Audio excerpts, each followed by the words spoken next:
Ladies and gentlemen, please welcome that name tag guy, Scott Ginsberg.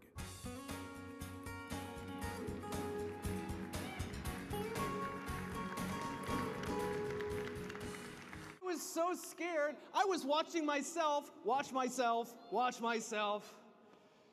But here's what happened. If you watch television, CNN, any news station, when they interview people, they'll put the person's name, Scott Ginsberg. Does anybody want to take a guess? What is the job description? What do you think they wrote underneath my name to describe my business? Scott Ginsberg, the name tag wearer. Once again, my mother was extremely proud. But there is an important lesson attached to this story. Ladies and gentlemen, if you do not make a name for yourself, someone will make one for you. And it might not be the name that you want. Shakespeare once said, "What's in a name?" My challenge for each of you is, what's after a name? What are people saying? What are they thinking when they hear your name? You see, it's not about the name tag. It never has been. As I mentioned, my goal today is not to convince you to go to a conference, leave the name tag on, go out and about, start saying hi to people, and then, I promise you, if you wear a name tag, you're not going to start holding hands with people and singing across the globe, "Heal the world." That's not going to happen. The purpose is not to wear a name tag. Instead, I challenge each of you to figure out, what's my name tag? What could I do to become more approachable? You see, this is where the word comes from. Approachability comes from this Latin term. What it means is to come nearer to. So it's two things. As a salesperson, your job is to be approachable by taking the first step. Email, phone, conversations, introducing yourself to someone at a networking event. At the same time, being approachable is about positioning yourself and your value in a way that makes other people comfortable, to give permission to come to you. So you stick yourself out there and you get them to come to you. Now, I learned this lesson when I was in college at Miami University back in the United States. I just started wearing a name tag and all of a sudden, I'm making friends. Andy, Mark, Rob, lifelong friends. As you can tell from the giant bottle of Diet Dr. Pepper, I had a bit of a drinking problem, but it's okay, I've gotten help. These are people that I have met over the years I never would have met without the name tag. I didn't do anything other than increase the probability of an encounter. That's the secret. You can't force people to talk to you legally. What you can do is increase the probability of a conversation. I mean, let's be honest. Do you think beautiful women that look like this would actually talk to a guy like this without a name tag? I don't think so. So on graduation day, after 4 years of university, my parents were more proud than ever. They said, when they walked up, they had their own name tags that said Scott's father and Scott's mother.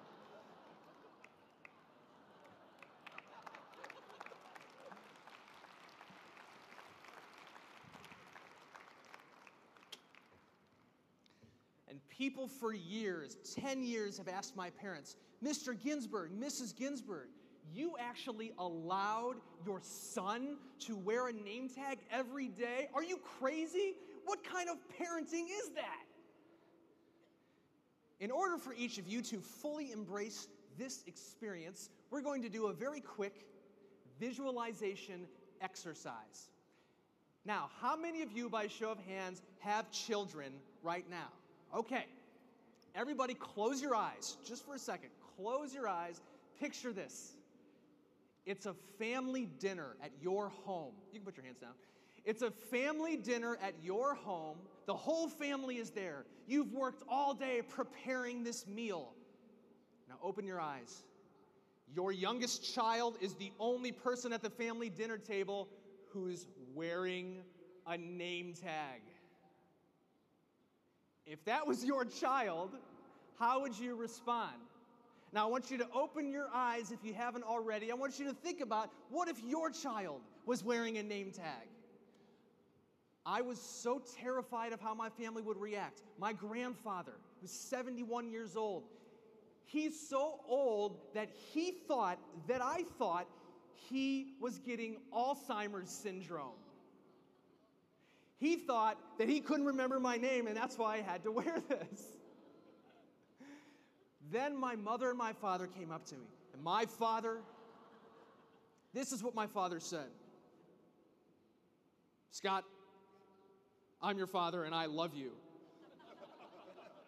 Which is never good. Why are you wearing a name tag to dinner? We know who you are, Scott. We gave birth to you. So I looked at my parents, and for the first time in the history of the world, I said the following. Mother, Father, I want to wear a name tag every day for the rest of my life.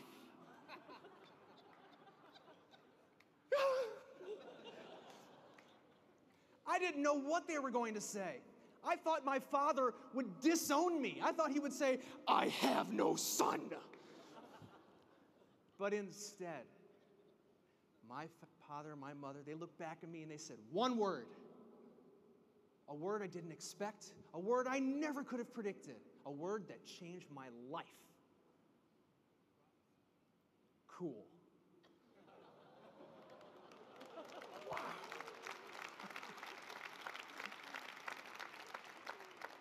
That was not the word I had expected them to say.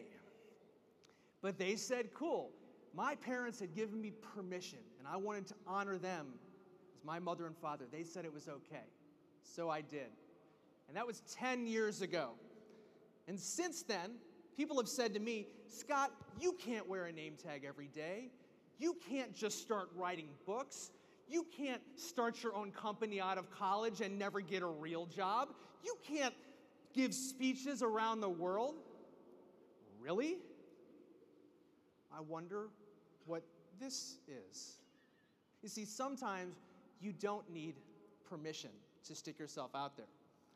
Shortly thereafter, in 2002, this article came out in a local newspaper talking about the book, about how to make a name for yourself. How did this article happen? It turns out I met a complete stranger on the bus, and we exchanged business cards. And see, my business card is actually a name tag. But it doesn't say Scott. My business card says, Scott's friend. So he took the business card and he passed it along to the editor of the newspaper. That's how this article happened. All I did was say hello to a stranger. Here are my questions for each of you. Number one, how many people did you go out of your way to ignore this week? Here's the second question.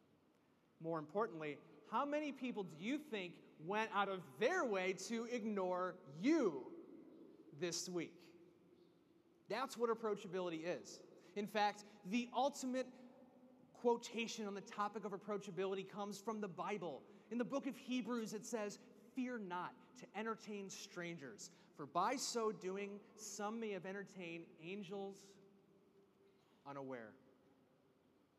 That is what you do every single day. That is how you get noticed, get remembered, and get business. And just when I thought it couldn't get any crazier, you won't believe what happened next. This picture was taken in downtown Portland, Oregon, in the United States. On this very moment, I was 24 hours ahead of going to do another big interview in front of 50 million people.